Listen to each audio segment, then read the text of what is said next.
Welcome to Kenton's videos. Enjoy the video. In this video, I will explain how to change the oil in your Acura MDX. First, let's get prepared. You'll need a few key items: a wrench, an oil filter remover, and a drain pan. Make sure you also have the correct type and amount of new engine oil, typically around 5 quarts, and a fresh oil filter. Always park your vehicle on a level surface and engage the parking brake for safety. Now let's get that old oil out.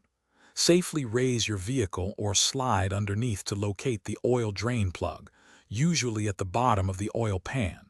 Place your drain pan directly below the plug to catch the used oil. Using your wrench, carefully loosen and remove the drain plug.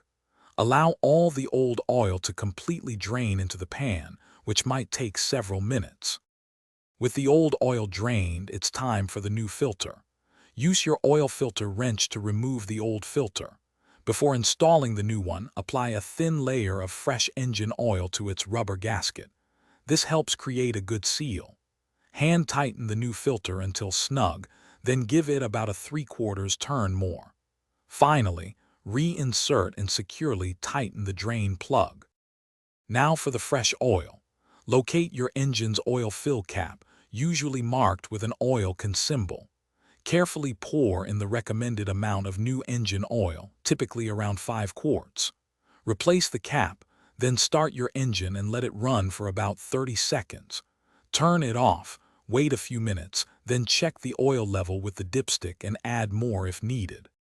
Thanks for watching. Consider subscribing if we helped you.